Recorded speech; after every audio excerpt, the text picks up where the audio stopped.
Lucky Boys Podcast. I'm so glad that there are some businesses still around, and but there are businesses that have closed, and it's just like it's just the end result of the economy, what's going on, and the pandemic.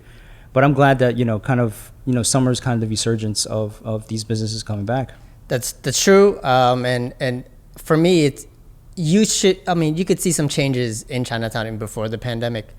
So it's not just the pandemic; it's also evidence of gentrification, rents just being unbearable for some business owners, and it is for me like really devastating to see businesses closing down, especially because in 2013 I decided to start a business and I became more sympathetic to the day-to-day behind-the-scenes struggles. The grind, yeah. Yeah. So that and managing a restaurant, I actually lived with a restaurateur for a little while, and during the heat of the pandemic, just seeing her struggle and all the calls that she made to get PPP loans, just the uncertainty of like, can she open up again? That was hard to see. And trying to be there supportive for her. So like kudos to all the entrepreneurs out there, especially the folks who literally provide us the food that we love. You said that you are also an entrepreneur. You started your business in 2013. And I understand that your business is quite unique.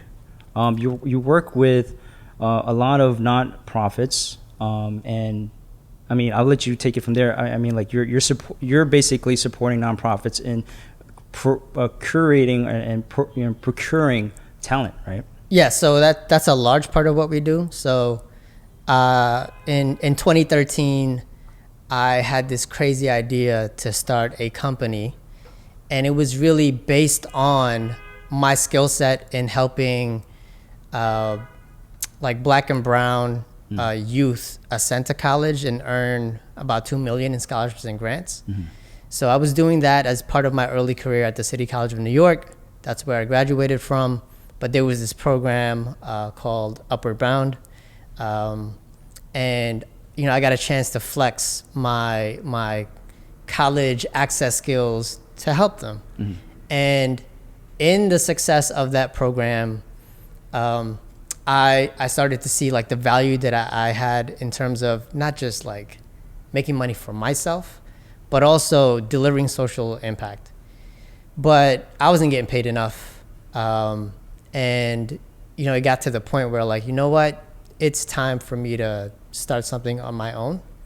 And I started Grand Answers in 2013 because I had no entrepreneurship role models in my family.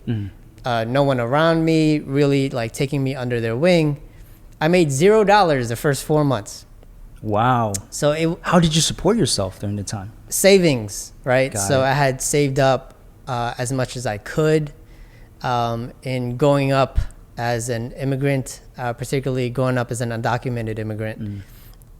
Saving became a large part of my life. So Throughout your entire life? Yeah, so I had to make sure that I had something saved just in case. It was always living under these just in case circumstances. And even though it wasn't much saved, I had to find some way to kind of leverage the connections that I had to stay with family a little bit longer than I had wanted to. But it got me to the point where, okay, I can figure out this entrepreneurship thing. So 2014 was the big break when I gave a presentation at Deutsch, so the digital agency, and someone from the New York City Department of Education was there.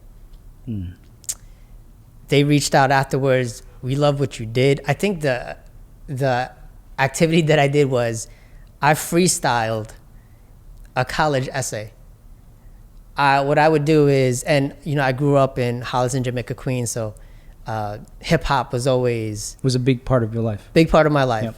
So this concept of freestyling was not foreign to me.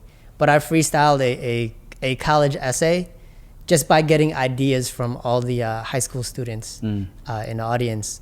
And the folks at the DOE loved it.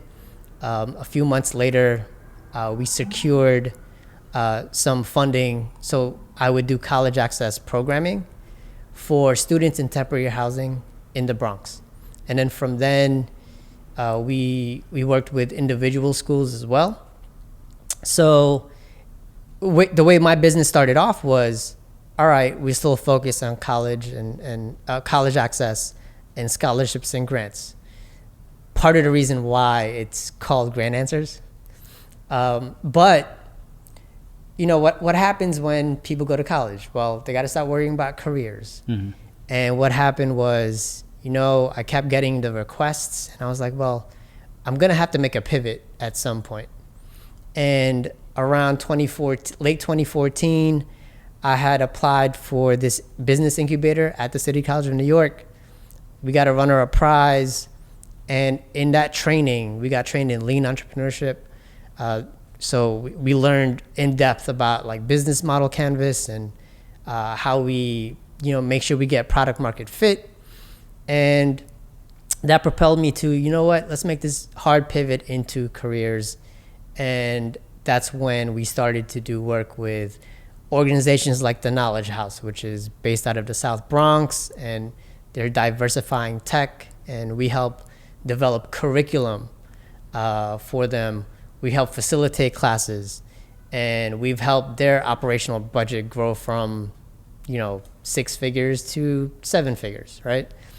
We have done work with Immigrants Rising, which is out in the Bay Area, and they asked us for help with a tool that they were building out that was a learning hub for entrepreneurship and careers as an undocumented immigrant. And we gladly, helped out with that and leveraging our product and project management expertise. So right now, what Grant Answers does is social impact consulting. It's B2B, and we leverage our data, strategy, and product expertise. So you have this like wide perspective of certain communities, like people of color, low-income communities, having small to little to no access to technology, to coding programs, and schooling.